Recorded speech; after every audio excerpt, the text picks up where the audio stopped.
putting themselves in the position that good teams do. And as even through, before you got here, before you got here and through your first two seasons, you're well aware and reminded of the struggles the Bills have had, and well, everybody's had against New England until last year. What's changed? And is it simple as Tom Brady not being there because now you've had some success? And do you think there's some reassurance or confidence that builds in knowing you have a track record, a recent track record of success against this team? I mean, they came in here and beat us, 5 weeks ago now? So that's the reality of our situation. And that's where we're at. This is a good football team. And I don't think you have to look any further than knowing that they beat us here a couple weeks ago. Thanks, Sean. Sure. Hey, Sean, good afternoon. Obviously a lot's being made about how cold it's going to be on Saturday night, or at least it looks like. What can you do to prepare for that? What's the value in making sure you practice outside? Will you practice outside? And can your body, from your experience, players' bodies get used to that temperature during the week if it's going to be cold? Yeah, that's probably a better sports science question, Matt. I'll handle the first part of your question, which is, will we practice outside? Yeah, we'll do our best. We will do our best to get outside. We've been getting outside a little bit each week, other than last week with the snow removal at the stadium there. So, we'll try and get outside tomorrow if we can. And then in terms of ball security, we talked about it so much over the course of the season, obviously important. But in addition to that, how important is it, on your playmakers' hands, receivers, tight ends, that they're really putting an emphasis on securing catches in the passing game? Yeah, you're spot on with that. It's big, in particular when the weather isn't exactly 80 degrees and sunny. So, but it's always big. It's just heightened even more in those situations that you're talking about. Mm-hmm. And then finally, will Emmanuel Sanders practice today? Yes, he will. And he'll be full? Yes. Thank you very much. Yeah. All right. Good afternoon, Sean. Hope you're well. You too, Sal. Yep, I'm trying. I kind of wanted to follow back on, because Matt actually stole some of my thunder there about the weather. I know it's a fact of life up here in Buffalo in the Northeast, but from an athletic standpoint, is it really difficult for these guys to be the true athletes they are? And does that kind of take away from a big game like this, because they can't really play the way we know they can play? Is that part of it, you think? I don't know. I mean, look, I was never a good athlete, so the weather really never affected me. That's probably a better question for the guys in the locker room, Sal, honestly. Okay. And then I want to ask you about the pass rush. Look, I know Leslie talked about it. The last 4 games has been great. If you could maybe give us a couple PowerPoints on what do you think has really changed in this last 4 games, why you've gotten so much pressure? Yeah, I'll just say I think the guys, you're seeing the younger guys grow through the course of the season and understanding with better maybe clarity of what's expected and how we want to do things and make the system theirs, basically. I think that's a part of it. I think the leadership of a Jerry Hughes, who's moved into, as we know, 4th on the all-time sack list amongst the Bills players, I think is tremendous. That's elite company, and congrats to him on that. And then his leadership, Mario's leadership, and the influence of Eric Washington and Jacques Césaire. And the last thing on that, just how good is New England's offensive line? That was the one game of the 4 where you didn't get great pressure. Good enough, but not great. How good is that group? Yeah, they're outstanding. They're well coached. They play well together, which is key for an offensive line. They're tough in their running game. They protect the quarterback when the quarterback drops back to pass. So they do a really good job. Okay. Thanks, Sean. Yep. Hey, Sean, it's Jay with the Buffalo News. I asked Brian this yesterday. I wanted to ask you as well.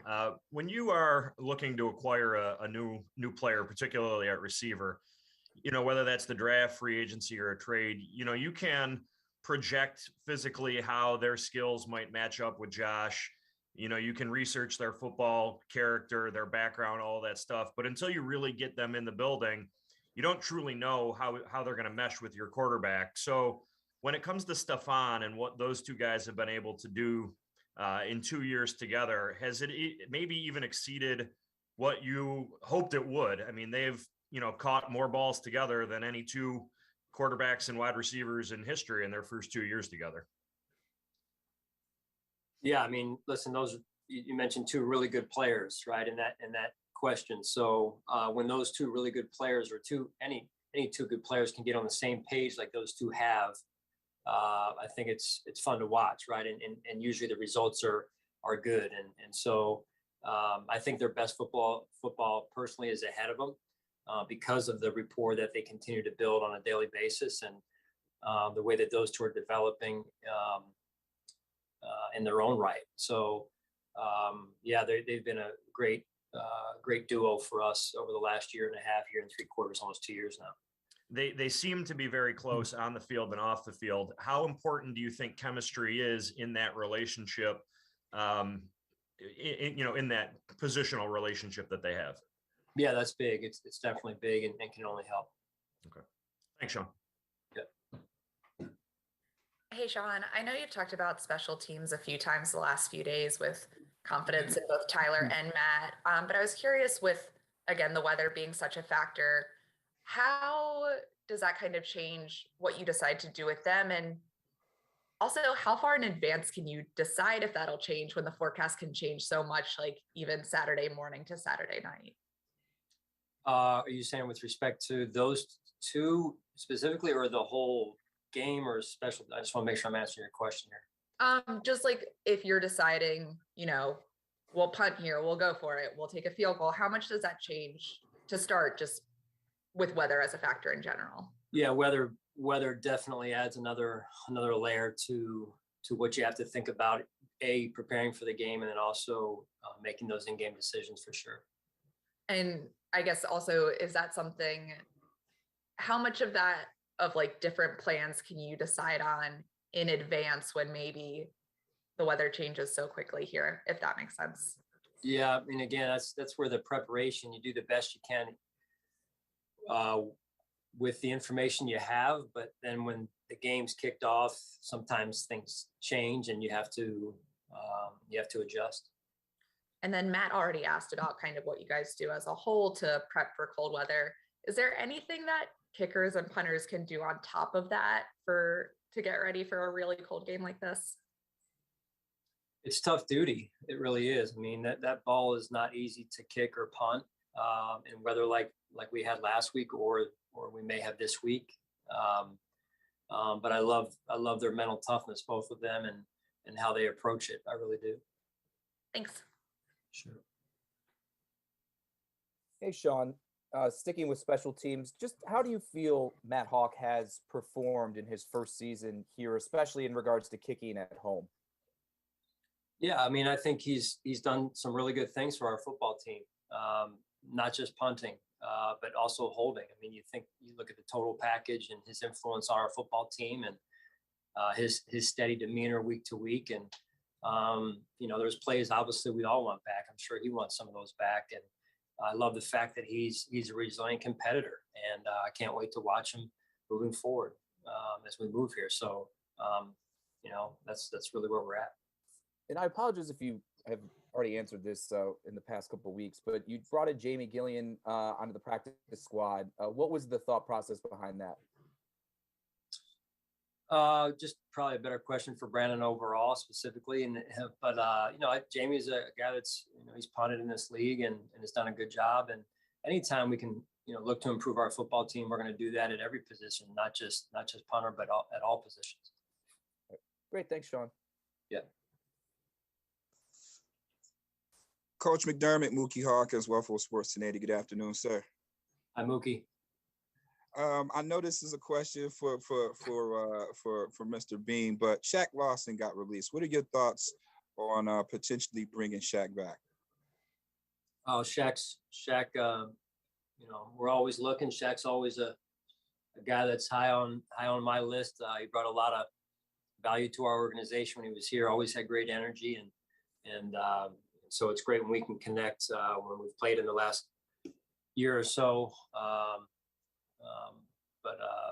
We're always looking to improve our team every way we can. Coach, I know, I don't know if anybody asked this, but today's the anniversary, if I'm not mistaken, correct? Yeah, I've heard about that. Pretty clever. Yeah, so just care to tell us about that entire process on, today marks is the 5th year that you was named Buffalo Bills head coach. So if you could just kind of reflect on that to, that process and just how it is going for you right now. Yeah, I'm blessed and highly favored to be here. That's how I feel about it. Grateful to be a part of this organization. Grateful for the chance that Kim and Terry gave me and my family to come to Buffalo. And that's really kind of where we're at there. But just one piece of the puzzle here. Absolutely, Coach. I know that you got that nice puzzle getting ready for this playoffs. Happy anniversary and good luck this week. All right, thanks. Take care, everybody. Have a good week. Thanks, guys.